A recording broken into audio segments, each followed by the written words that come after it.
Hey guys, welcome back to my channel, TechGalDiaries. Today I wanted to share with you 5 ways on how to stop getting overwhelmed with the tech job search process. I know a lot of us are in the middle of finding a tech internship or a tech job for the upcoming summer or year, so I just wanted to share with you guys a couple of tips that has really helped me when balancing all this, along with schoolwork, part-time jobs, etc. So let's jump right into it. Before I jump into the rest of the tips, the first thing that I want to say is that overwhelm has little to do with the amount of things on your to-do list, because we always have something to do. There's always going to be another interview, there's always going to be another job application, and another assignment. So there's always going to be something on our to-do list, whether we like it or not.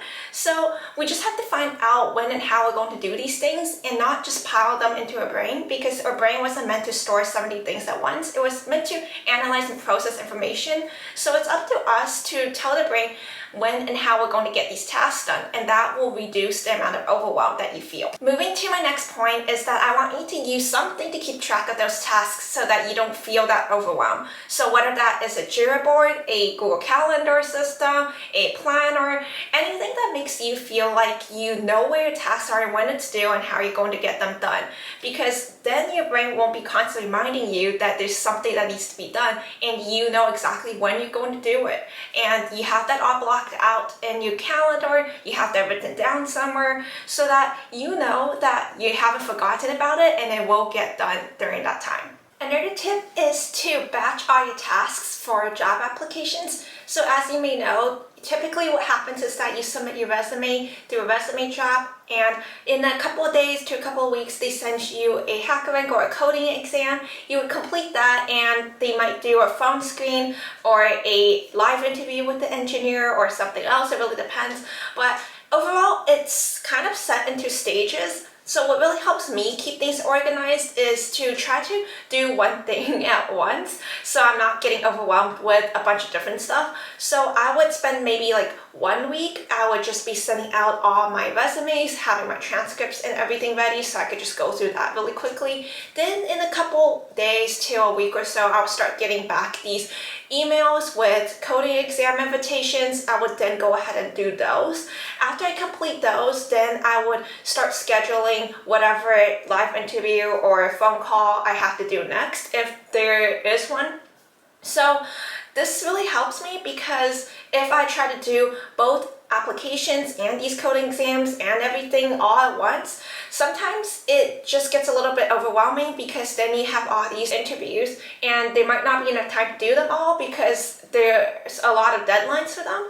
Usually they're around 24 hours, 48 hours, up to a week long to do them. So you can't just keep having them pile up in your inbox. If I'm just applying in one batch at a time, then I have time to be able to do all of these interviews before moving on to the next round where I apply for more and get more interviews on the way. The third point that I want to make is to please research the exact positions that you are targeting for this round before you actually start applying.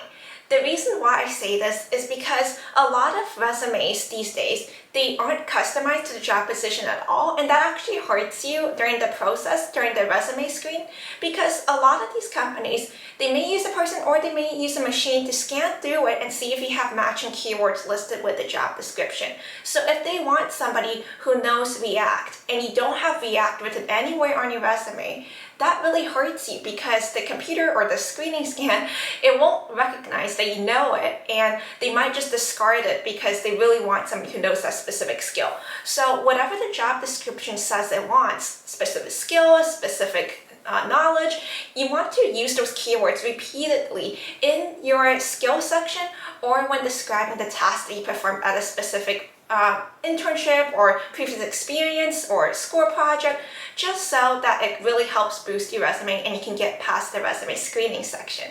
Also, make sure that you have a good online presence before applying, because this is a great way to showcase more of what you know in a positive manner, and recruiters are able to find you by looking you up through the database or through keywords. For example, LinkedIn is a really powerful tool that you can use so that tech recruiters can find you, and inbox you with opportunities. You want to make sure that it is completely filled out, you have a professional looking headshot, you have all the skills that like programming language, etc. listed on there so that they know exactly what you know and they can source you for different types of opportunities. You can also put your LinkedIn link in your resume so that when recruiters are looking through it, they can click on it and find out more about you. Another thing that I find with overwhelm is that a lot of people feel it because they have a lot of limiting thoughts, like, I don't have enough time, I don't know enough to start this HackerRank interview, things like that.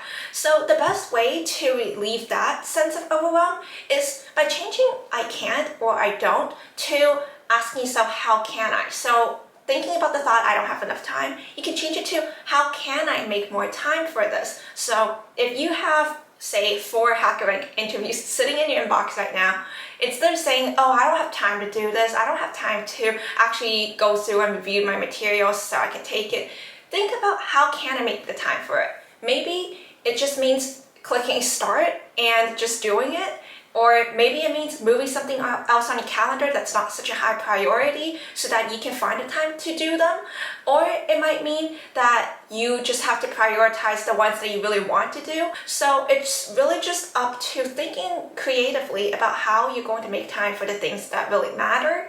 And that applies to anything. So if it's lack of resources, lack of knowledge, ask yourself, how can you gain more of that? One of the biggest things that we need to get rid of in reducing overwhelm is also reducing our analysis paralysis. So what this is when you are trying to make a decision, but you keep bouncing back and forth between different options and you never really end up making a decision, and then you just get more and more confused. You might be doing research, asking other people, but it doesn't really help you at the end of the day because you still haven't made a decision.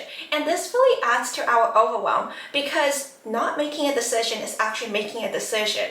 So next time when you're stuck in this cycle, ask yourself, what is the cost of not making a decision or putting off making a decision even longer? And if you're okay with the consequences or the cost of that, then sure, you can go ahead and continue doing what you're doing, keep deciding and stuck in this limbo mode. But if you're not and you don't want to face those consequences, you're just done with it, just make a decision.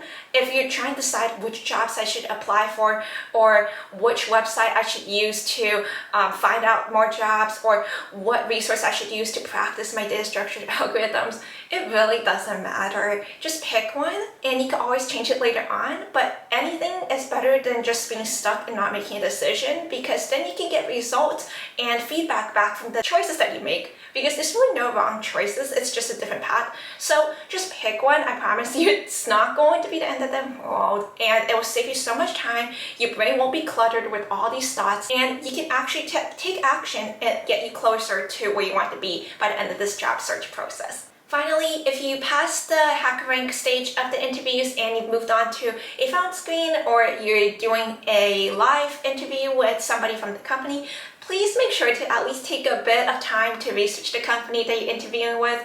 It really sucks when you're interviewing with them and you have no idea what they're even about, what they even do. So just make sure that you have a general idea. They don't expect you to be an expert on them, but at least figure out what kind of products or services they offer so that you have a general idea of what they do. Anyways, I hope this helps, and just remember that taking action is the best step that you can do whatever stage you're at in this process. Please don't be stuck thinking that you're not qualified for something or that you need to do more research on something, because guess what? Everybody is going to feel that they're underprepared, but the more that you take action, the more jobs they apply to, the more interviews that you do, the naturally more experience and practice you're going to get. So just go out there and take action. Don't overthink it, and good luck. I'll see you guys next time.